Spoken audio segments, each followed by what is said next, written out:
Komið sæl og blessuð. Þá aftur komið að spili dagsins.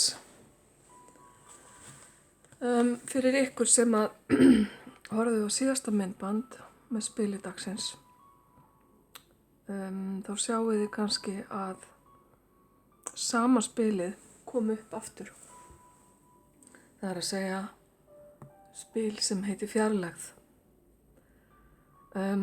Ég ákvað bara að taka því og vera ekkert að draga annað spil því að þetta er greinilega bara framhald á þeim skilaboðum og þú sem þarft að heyra þetta tekur þá bara það vonandi til þín. Miðjuspilið er ekki það sama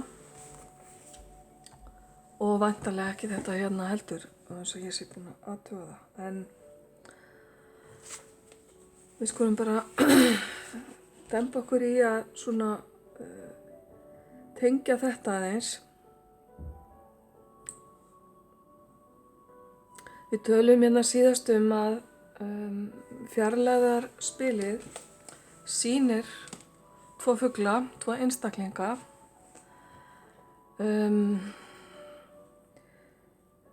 Þar sem að mikil fjarlægð er á milli og annar aðilinn virðist vera tilbúinn að brúa bilið, horfir beint fram á meðan að hinn víkur sér undan eða snýr sér frá hinum fuglinum. Það er eins og einhvers konar erfiðleikar séu hérna á milli, erfiðleikar í samskiptum eða að það vanti upp á samskipti. Það getur verið hvers kyns misskilningur, eitthvað sem hefur valdið því að þessi tveir einstaklingar hafa nú ákveðna gjá á milli sín. Fyrir utan þar sem ég var búin að segja í síðasta myndbandi að þetta getur verið einstaklingar í sitthvoru landinu eða með mikla landfræðilega fjarlægð sín á milli, þó að sé kannski í sama landi. Hvað sem að hefur valdið því að þeir ekki lengur eru saman, þá hafa þeir í raun og veru alla möguleika til þess, því að umhverfið er fagurt, það virðist ekki vera margt sem truflar, annað en bara þeirra svona vilji, skulum við segja.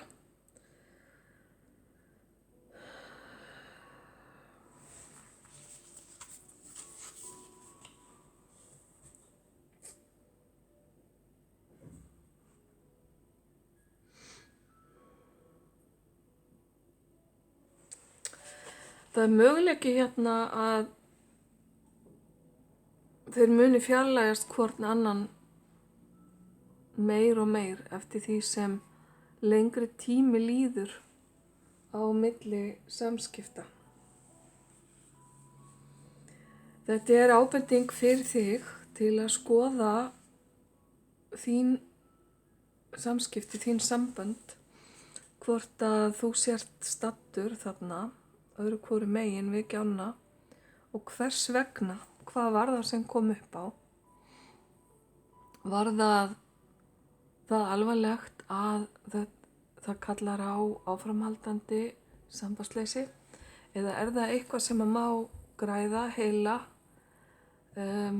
bæta og ætlar þú þá að vera sá sem sýnir frumkvæði eða ert að bíða eftir því að hinn aðilinn taki það skref.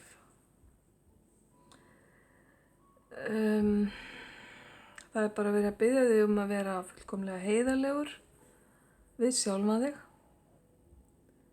á meðan þú skoðar þessa stöðu.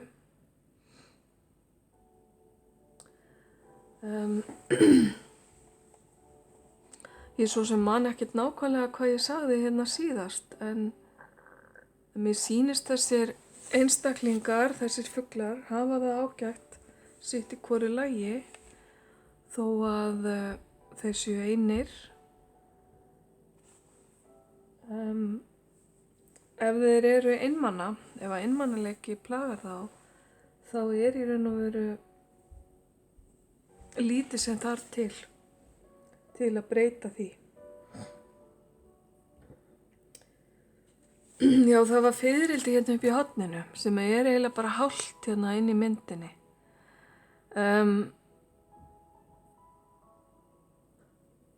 Kannski er það annar einstaklingur sem hefur áhrif á þessa stöðu á einn eða annan hátt. Ef að þetta er einhvers konar samband eða var einhvers konar samband, ástarsamband eða vinarsamband, þá getur þetta verið þriðji einstaklingurinn sem hefur svona verið, eins og maður segir, þriðja hjólundi vagni og verið ofaukið í þessu sambandi.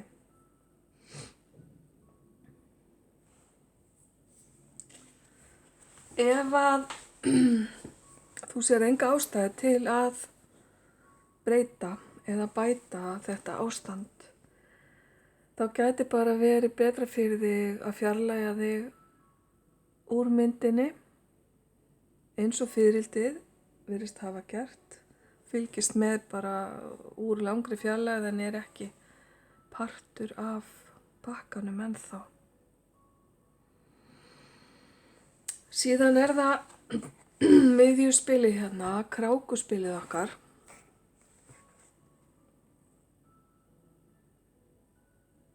Sem er dálítið svakalegt spil og heitir wrath eða reiði.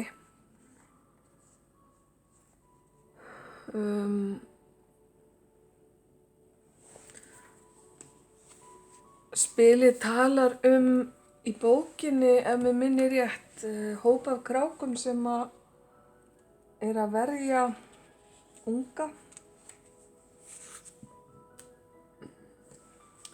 Það var einhvers konar dýr, þvottabjörn eða eitthvað sem hafði drepið kráku unga og hópurinn sameinaðist að reyna að klekkja á honum og reka hann í burtu. Og það upphófust þvílík læti og hamagangur.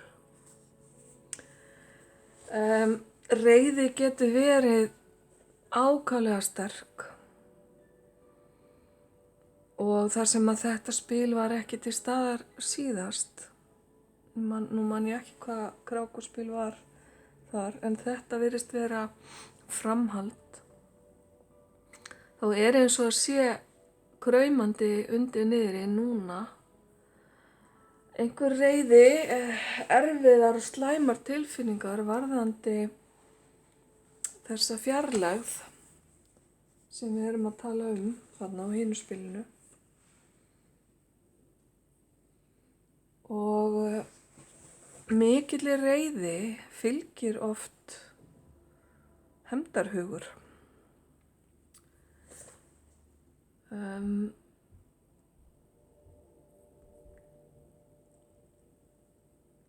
Þér finnst kannski ekki nóg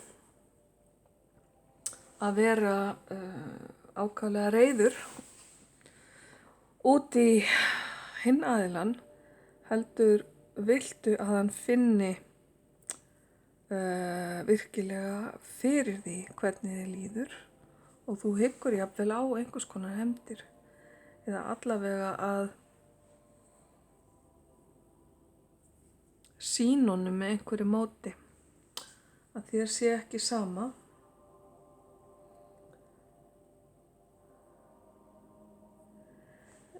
Svoleiðis aðgerð, hvað myndi hún færa þér? Myndi hún færa þér sálarró, einhvers konar friðþægingu eða veljiðan? Það er mjög hæpið og þú þarft í raun og veru að skoða dálítið vel hvaðan þessi reiði kemur. Á hún sér að til dýpri rætur heldur en akkúrat þessi staða sem er uppi við núna getur verið að þessi staða minni þig á eitthvað enn eldra í lífiðínu og þetta triggeri einhver gömul sár eða gamla erfiðleika sem að núna koma upp á yfirborðið. Það þarf ekki að vera einhver einn atburður eða atvik, heldur getur þetta verið stór pakki, jafnvel sko eitthvað sem hefur kraumað undir niðri svo árum skiptir, sem að færa útrás á þennan hátt að þú finnur fyrir mikilli gremju og reiði. Ég hef sagt áður að það að bera mikla reiði er eins og að halda kolamola, brennandi kolamola. Þú ert í raun og veru aðilinn sem þjáist, en ekki sá sem að reiðin beinist að. Reyndu að finna allar leiðir sem þú getur til að fá útrás fyrir þessa reiði. Líkamleg útrás getur verið góð, einhver hreyfing sem tekur vel á. Það getur verið gott að skrifa frá sér reiðina stundum. Nú ef þú ert með tónlist, að semja þig frá reiðinni, fylla líf þitt af jákvæðum, fallegum, mjúkum hlutum, þangað til þú finnur að þú hefur sefað þessa erfiðu tilfinningar.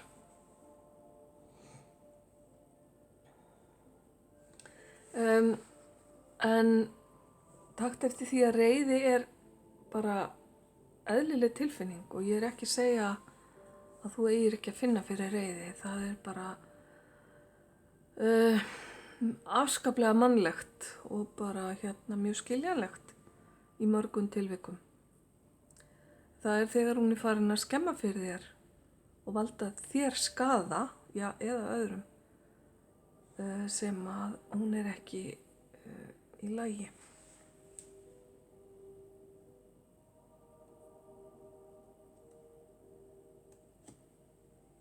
Ok.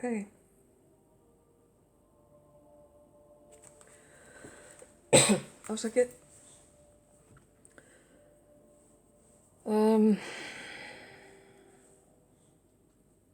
Partur af ykkur sem eru að hlusta á ef til vill eftir að finna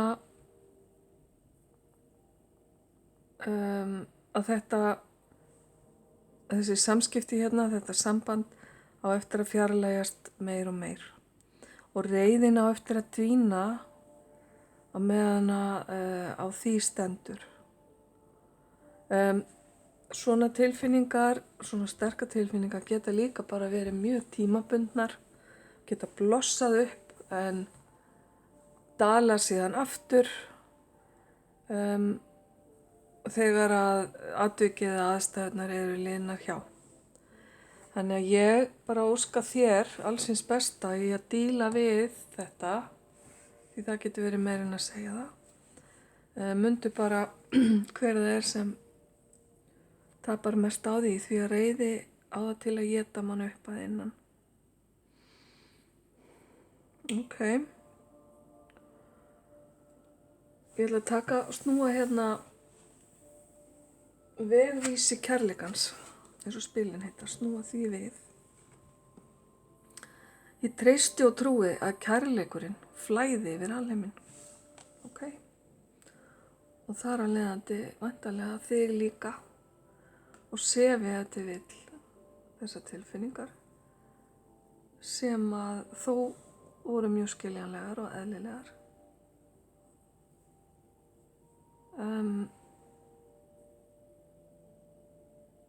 Ég ætla að sjá með að draga eitt spil í viðbót. Við tökum eina kráku í viðbót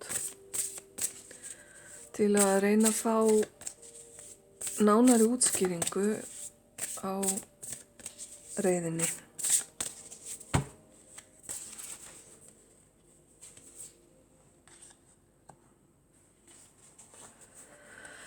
Og það er bara bardagi. Tvær krákur að rífast þar sem mér sýnist vera fallegt blóm. Hér kemur strax inn einhvers konar forræðisdeila eða að þetta sé sem sagt samband eða hjónaband sem hefur slitnað og að það sé barátta í gangi eða búin að vera í gangi. Og reiðin þá afleiðing af því hjá öðrum eða báðum aðilum.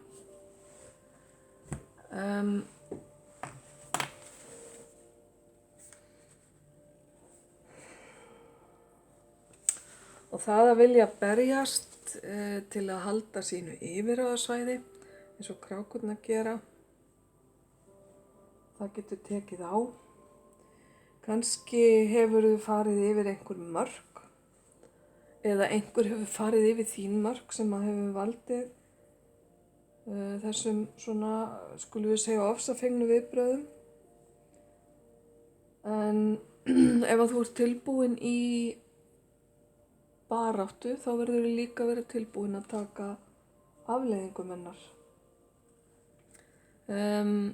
Það er mjög lógískt og mjög skiljanlegt ef að þú þarft að verja sjálfa þig með þessum hætti. Ef einhver að, eins og ég sagði, reyna að fara yfir mörkin, troða þér tær og ef til vill færðu kraft úr reiðinni til þess.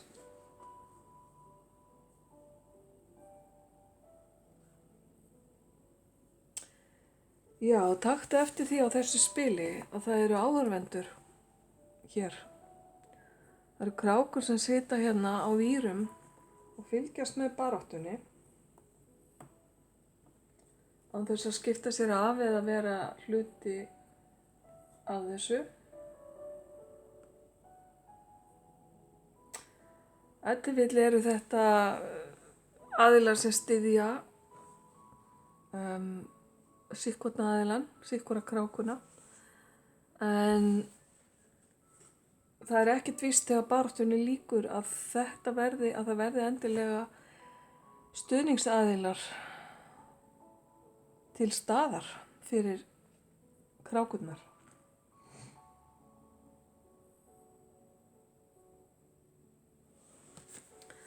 Þetta er ef til vill bara svona fólk sem er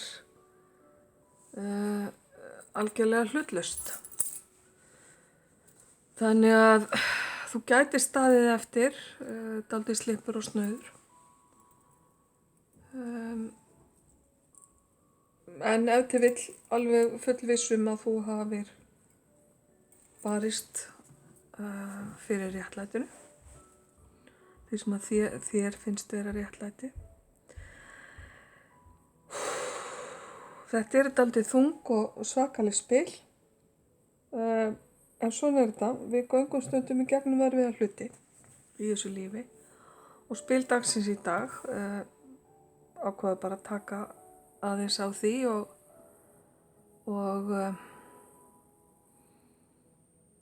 en minna aðilana jafnframt á það að leyfa kærleikanum að flæða, að það sé svarið. Ok, ég ætla að láta þar við sitja. Kærar þakkir fyrir að horfa og hlusta. Ljós og kærleikur til ykkar.